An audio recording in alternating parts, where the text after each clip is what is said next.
जय माताजी मित्रों, हूँ ममता गोस्वामी। मारी चेनल ममतानी रसोई में तमारुं स्वागत है। मित्रों, आज आपणे बनावशुं बजार में मळे तेवा ज एकदम खस्ता अने तेवा ज मसाला साथेना समोसा। तो आ समोसा बनाववा माटे आपणे अत्यारे मैदाना लोटनो उपयोग करीशुं। तमे आ समोसा बनाववा माटे अर्धो मैदानो लोट अने अर्धो घऊनो लोट ए रीते बंने लोट भेगा करीने पण बनावी शको छो। परंतु बजारमां जेवा मळे तेवा ज बनाववा होय तो मैदानो ज उपयोग करवो पड़शे।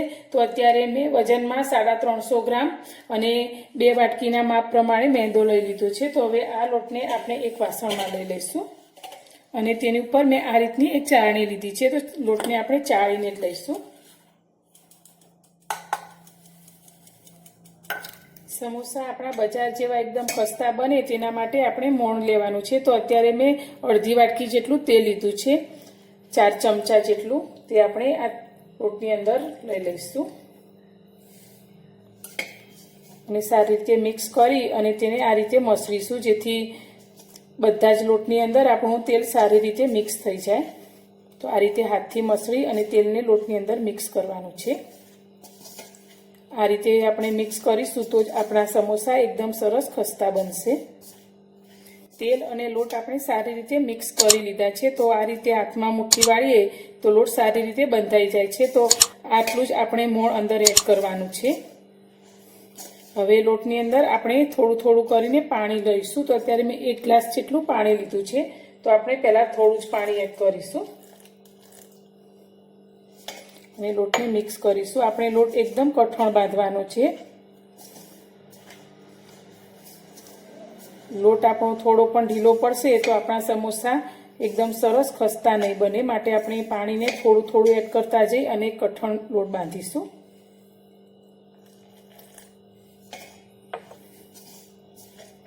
લોટ આપણો બંધાઈ ગયો છે। તો લોટને આપણે અત્યારે બિલકુલ મસળવાનો નથી। તો તમે જોઈ શકો છો એકદમ કઠણ લોટ મેં બાંધી લીધો છે। તો આટલો લોટ બાંધવા માટે મારે અત્યારે અડધા ગ્લાસ જેટલા પાણીની જરૂર પડી છે।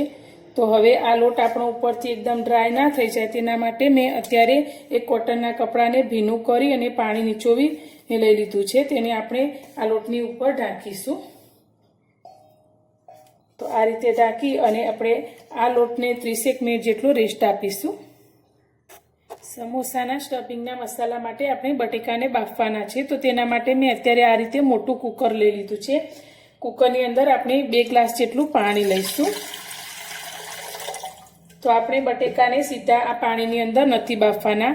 આપણે જે મસાલો બનાવવાનો છે તે એકદમ ડ્રાય બને તેના માટે મેં અત્યારે આ રીતની ગોળ રીંગ લીધી છે, તે કુકરની અંદર મૂકીશું અને તેની ઉપર આ રીતે કાણાવાળી જાળી મૂકી દઈશું। તમે કાણાવાળી જાળીની જગ્યાએ કોઈ વાટકો પણ લઈ શકો છો। હવે અત્યારે મેં સ્ટફિંગ માટે 4 બટેકાને લીધા છે। તો બટેકાને મેં પહેલેથી જ છોલીને લીધા છે। તો આ બટેકા આપણે આ ડીશની ઉપર મૂકી દઈશું અને કુકરનું ઢાંકણ બંધ કરી અને આપણે 4 વિસલ કુકરમાં કરી લઈશું, જેથી આપણા બટેકા એકદમ સરસ રીતે બફાઈ જશે। કુકરની 4 સીટી થઈ ગઈ છે। તો કુકર પણ આપણું થોડું ઠંડુ થઈ ગયું છે। તો હવે આપણે કુકરને ખોલી લઈશું અને બટેકાને આપણે ચેક કરી લઈશું। તો આ રીતે આપણે ચપ્પુની મદદથી ચેક કરીશું તો આપણા બટેકા સારી રીતે બફાઈ ગયા છે। તો હવે આ બટેકાને આપણે બીજા વાસણની અંદર કાઢી લઈશું। બટેકા આપણા ગરમ હોય ત્યારે જ આપણે તેને એક મેસરની મદદથી આ રીતે મેશ કરી લઈશું। ઠંડા થયા પછી તે સારી રીતે મેશ નથી થતા। તો આ રીતે ગરમ હોય ત્યારે તેને મેશ કરી લેવાના। તો આપણે પાણી અંદર ઉમેર્યા વગર જ ઉપર વરાળથી જ આ બટેકાને બાફ્યા છે। તો તમે જોઈ શકો છો એકદમ સરસ ડ્રાય આપણા બટેકા તૈયાર થયા છે।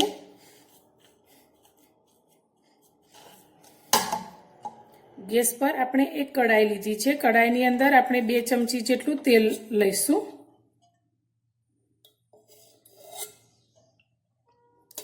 તેલને આપણે થોડું ગરમ થવા દઈશું। તેલની અંદર આપણે 1 ચમચી જેટલું જીરું એડ કરીશું। સાથે મેં 1 ચમચી લીલી વરિયાળી લીધી છે, તે લઈશું। આનાથી ટેસ્ટ એકદમ સરસ આવે છે। અને અધકચરા વાટેલા મેં આ રીતે ધાણા લીધા છે, તે પણ આપણે 1 ચમચી જેટલા એડ કરીશું અને આ મસાલાને તેલની અંદર સારી રીતે સાતળી લઈશું। અત્યારે મેં 2 લીલા મરચાં અને એક ટુકડો આદુ બંને વસ્તુને એકદમ ઝીણી ખાંડીને લીધી છે, તે આપણે તેલની અંદર લઈ લઈશું.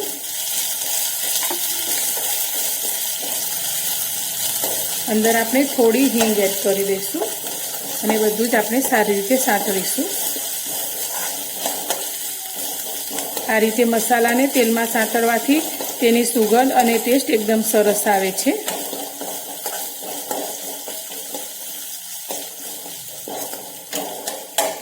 હવે આપણે જે બટાકાને બાફીને રાખ્યા છે તે આ મસાલાની અંદર એડ કરી દઈશું.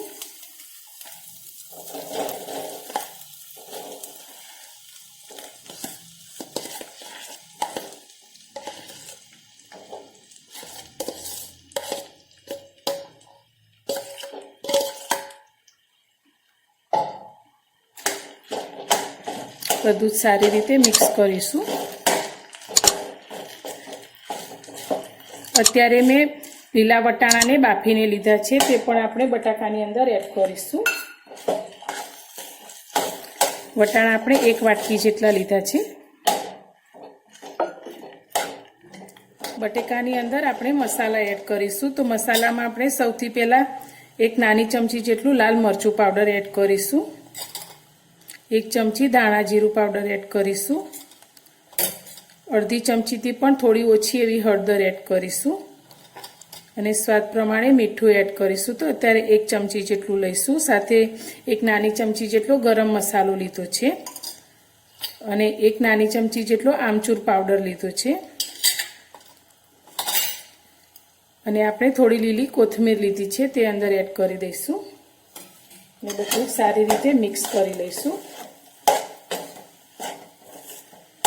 આ રીતે મસાલો બનાવતી વખતે તમને જો મસાલાની અંદર થોડો પણ પાણીનો ભાગ જેવું લાગતું હોય તો ધીમા ગેસની ફ્લેમ પર મસાલાને આ રીતે સારી રીતે મિક્સ કરી અને હલાવવાના છે, જેથી પાણી હશે તો બધું જ બળી જશે.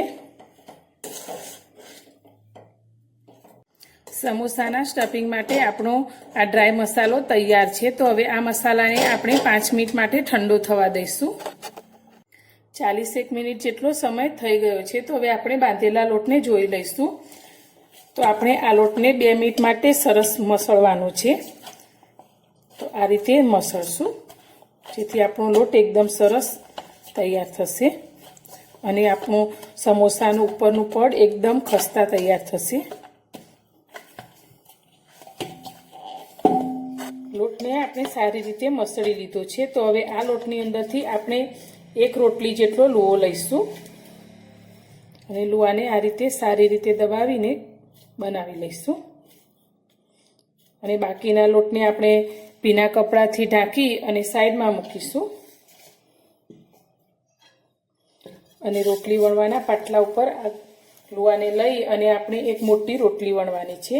તો આ રોટલી વણતી વખતે આપણે કોરા લોટનો બિલકુલ ઉપયોગ નથી કરવાનો.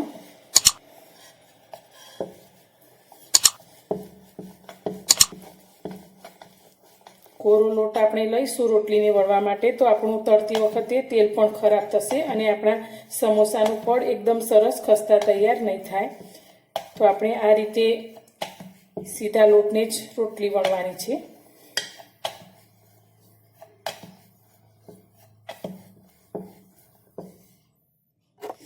આ રીતે પાતળી રોટલી આપણે મોટી વણી લીધી છે. તમે જોઈ શકો છો આપણે આ રીતની પાતળી રોટલી વણવાની છે.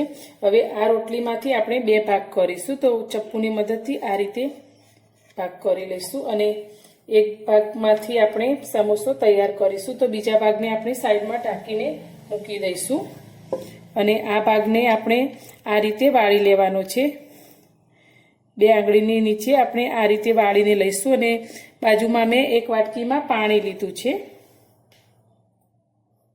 તો પાણીવાળી આંગળી કરી અને આપણે આ ઉપરના ભાગની કિનારી ઉપર લગાવી લઈશું અને બીજા ભાગને આ રીતે ઉપર લઈ લઈશું અને સારી રીતે પ્રેસ કરી લઈશું. પાણીવાળો હાથ કરીને લગાવવાથી આપણા સમોસા ખુલી નહીં જાય.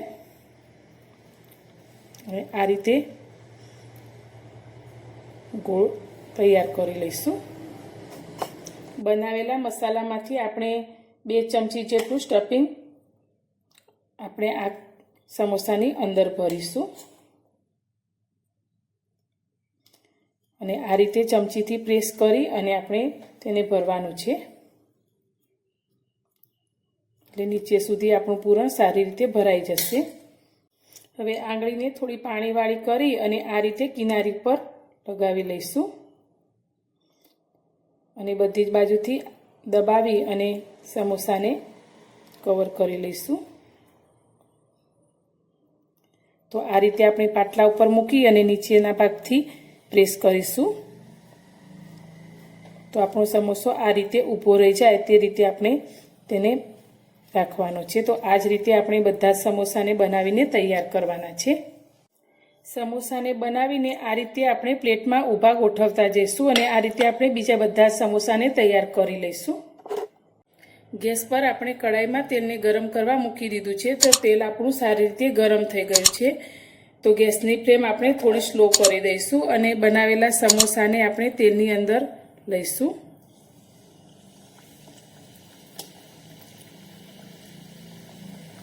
તો આ રીતે એકવાર તેલમાં જેટલા આવે તે રીતે આપણે અંદર મૂકીશું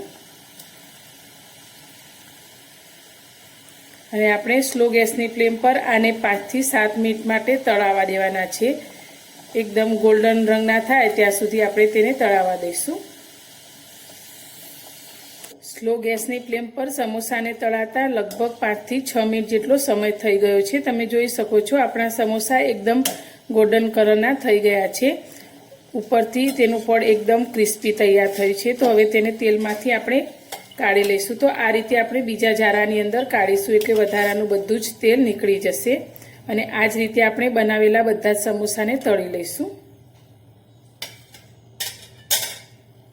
મિત્રો તૈયાર છે આપણા એકદમ ખસ્તા પડવાળા સમોસા। તો તમે જોઈ શકો છો એકદમ સરસ ખસ્તા આપણા આ સમોસા તૈયાર થયા છે અને અંદરનો મસાલો પણ એકદમ સરસ ડ્રાય છે। તો જેવા આપણે બજારમાં મળે છે તેવા જ આપણા આ સમોસા તૈયાર થયા છે અને આ સમોસા આપણને ચટણી સાથે ખૂબ જ ટેસ્ટી લાગે છે। તો મારી આ સમોસા બનાવવાની રેસીપી તમને પસંદ આવી હોય તો વિડીયોને લાઇક કરજો, શેર કરજો અને મારી ચેનલ પર નવા છો તો ચેનલને સબસ્ક્રાઈબ કરવાનું બિલકુલ ભૂલતા નહીં। તો ફરી મળીશું એક નવી રેસીપી સાથે નવા વિડીયોમાં।